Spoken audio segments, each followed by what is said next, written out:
Salam sehat Bapak Ibu Saudara-saudara yang kekasih dalam Tuhan. Kita bersyukur kepada Tuhan, kita boleh kembali diperjumpakan melalui Renungan Harian Toraya edisi Selasa tanggal 20 Oktober 2020. Kita menyiapkan firman Tuhan dari Bilangan pasal 12 ayatnya yang pertama hingga ayat yang ke-19. Bilangan pasal 12 ayat pertama hingga ayatnya yang ke-19. Sebelum kita membaca firman Tuhan, mari kita berdoa. Kami memuji nama-Mu ya Tuhan, kami bersyukur kepadamu karena Tuhan senantiasa setia di dalam seluruh kehidupan kami. Engkau senantiasa menuntun kami dalam perjalanan-perjalanan hidup kami. Dan saat ini Tuhan jugalah yang memberikan kami waktu yang baik untuk kembali lagi membaca serta merenungkan firman Tuhan. Engkau tuntun hamba-Mu, tuntun kami semua melalui kuasa Roh Kudus-Mu, agar firman-Mu yang akan kami baca dan renungkan benar-benar dapat kami hidupi dan menguatkan kami menjalani hidup yang Tuhan karuniakan bagi kami. Ya Tuhan, bersabdalah, kami siap mendengarkan firman-Mu. Di dalam Kristus Yesus Sang Firman yang hidup, kami berdoa. Amin. Bilangan pasalnya yang ke-12, ayatnya yang pertama hingga ayatnya yang ke-19. Pemberontakan Miriam dan Harun. Firman Tuhan. Miriam serta Harun mengatai Musa berkenaan dengan perempuan Kus yang diambilnya. Sebab memang ia telah mengambil seorang perempuan Kus. Kata mereka, "Sungguhkah Tuhan berfirman dengan perantaraan Musa saja? Bukankah dengan perantaraan kita juga ia berfirman?" Dan kedengaranlah hal itu kepada Tuhan. Adapun Musa ialah seorang yang sangat lembut hatinya, lebih dari setiap manusia yang di atas muka bumi. Lalu berfirmanlah Tuhan dengan tiba-tiba kepada Musa, Harun, dan Miriam, "Keluarlah kamu bertiga ke kemah pertemuan." Maka keluarlah mereka bertiga, lalu turunlah Tuhan dalam tiang awan dan berdiri di pintu kemah itu. Lalu memanggil Harun dan Miriam. Maka tampillah mereka keduanya, lalu berfirmanlah ia, "Dengarlah firmanku ini. Jika di antara kamu ada seorang nabi, maka aku, Tuhan menyatakan diriku kepadanya dalam penglihatan. Aku berbicara dengan dia di dalam mimpi. Bukan demikian hambaku Musa, seorang yang setia dalam segenap rumahku. Berhadap-hadapan aku berbicara dengan dia terus terang, bukan dengan teka-teki, dan ia memandang rupa Tuhan. Mengapakah kamu tidak takut mengetahui hambaku Musa? Sebab itu, bangkitlah murka Tuhan terhadap mereka, lalu pergilah ia. Dan ketika awan telah naik dari atas kemah, maka tampaklah Miriam kena kusta, putih seperti salju. Ketika Harun berpaling kepada Miriam, maka dilihatnya bahwa dia kena kusta. Lalu kata Harun kepada Musa, "Ah, Tuanku, janganlah kiranya timpakan kepada kami dosa ini, yang kami perbuat dalam kebodohan kami. Janganlah kiranya dibiarkan dia sebagai anak gugur, yang pada waktu keluar dari kandungan ibunya sudah setengah busuk dagingnya." Lalu berserulah Musa kepada Tuhan, "Ya Allah, sembuhkanlah kiranya dia." Kemudian berfirmanlah Tuhan kepada Musa, "Sekiranya ayahnya meludahi mukanya, tidakkah ia mendapat malu selama 7 hari? Biarlah dia selama 7 hari dikucilkan keluar tempat perkemahan. Kemudian bolehlah ia terima kembali." Jadi dikucilkanlah Miriam keluar tempat perkemahan 7 hari lamanya. Dan bangsa itu tidak berangkat sebelum Miriam diterima kembali.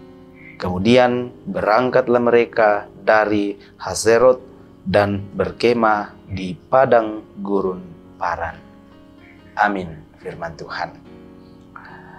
Bapak, Ibu, saudara-saudara yang kekasih di dalam Tuhan, firman Tuhan berdasarkan Bilangan pasal 12 ayatnya yang pertama hingga ke-16 pada saat ini, melalui renungan harian Toraya akan kita renungkan dalam satu tema, jangan seperti Harun dan Miriam.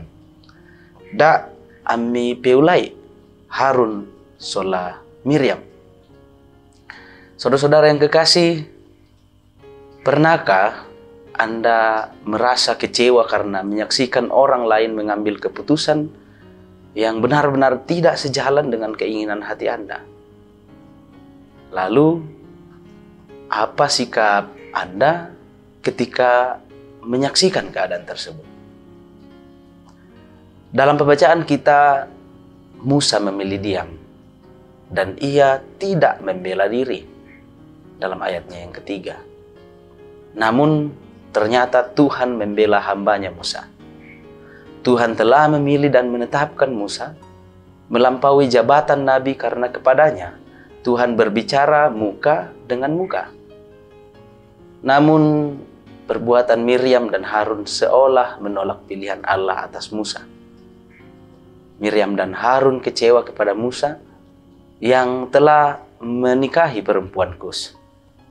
Terlebih ketika mereka menyaksikan bagaimana Tuhan memilih dan mengurapi Musa untuk menjadi pemimpin atas Israel.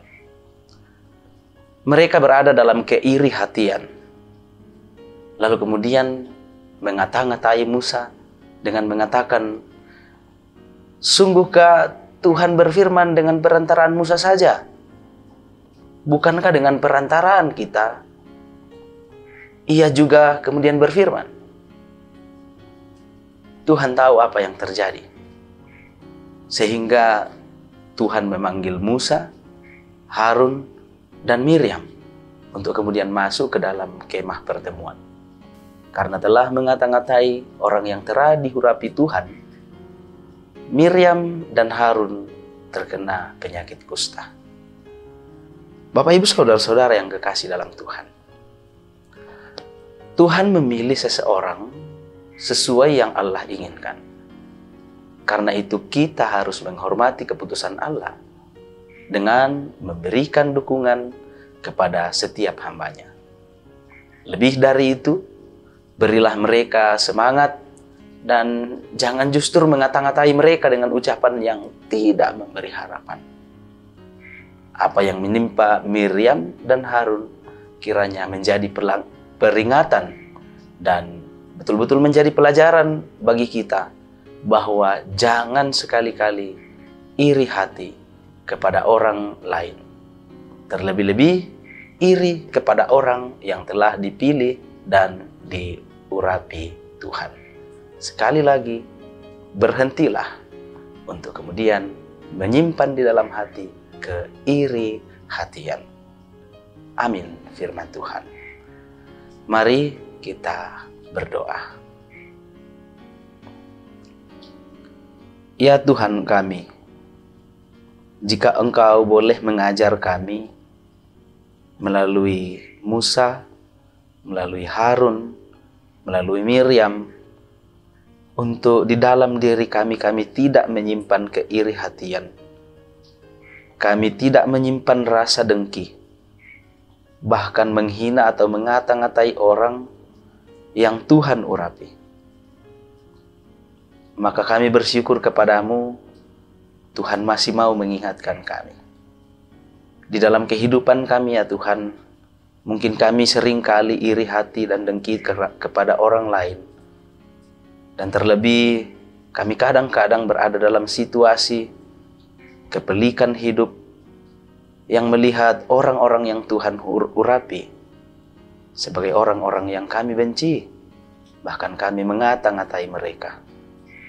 Namun firman Tuhan hari ini mau mengingatkan kami, kiranya melalui kuasa Roh Kudus-Mu, Engkau senantiasa menguatkan kami untuk tidak menyimpan dalam hati kami keiri hatian, bahkan tidak melakukannya dan tidak mengata-ngatai orang-orang yang Tuhan sudah pilih, agar kehidupan kami pun senantiasa Tuhan kuatkan untuk semakin mendukung mereka mendoakan mereka, memberikan semangat agar kami semua dapat hidup di dalam sukacita, damai sejahtera yang Tuhan karuniakan.